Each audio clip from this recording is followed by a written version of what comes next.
విశ్వ గారు సార్ నమస్తే సార్. నమస్తే సార్, నేను వెంకట్ ఎన్టీవీ సార్. సార్ నమస్తే సార్. మీరు మీ ఏ ఈవెంట్కైనా నందమూరి హీరోస్ని తీస్తుంటారు కదా, ఇదేంటి మరి సడన్గా మా బాస్ని పిలిచారు, నందమూరి కాంపౌండ్ నుంచి ఇటు వచ్చారు?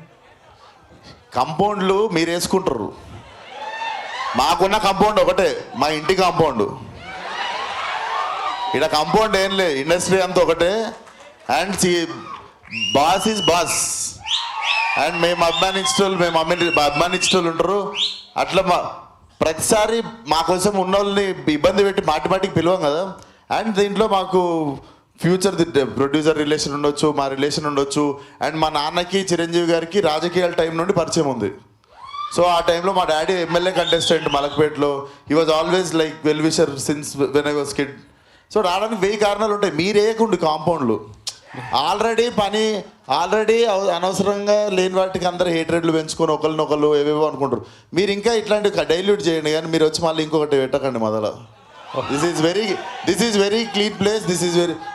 మా అందరం చాలా మంచి ఇంటెన్షన్తో ఒక సినిమాని ప్రమోట్ చేసుకోవడం కానీ, ఫంక్షన్కి పిలవడం కానీ చాలా పెద్దరిగా చాలా మర్యాదతో మేము పిలుస్తాం. మీరు వచ్చి దాన్ని మెల్లగా దాంట్లో ఏం వేయకూరు దాంట్లో, అంతే. ఓకే సరే, గతంలో రాజేంద్ర ప్రసాద్ గారిది మేడం వచ్చింది, ఎస్ ఆల్రెడీ చూశారు, యాజ్ డీజ్ సేమ్ అలాగా ఉంది. ఇప్పుడు లైలా ఇలా చేస్తున్నారు. దానికి ఇక్కడ థియేటర్లో అంటే ఆ కెమెరాలు వెనక స్పేస్లో ఉన్నోళ్ళలో హార్డ్లీ నాకు తెలిసి 4-5 చూస్తుంటారు. 2 దశాబ్దాలు అయిపోయింది ఆ సినిమా వచ్చి.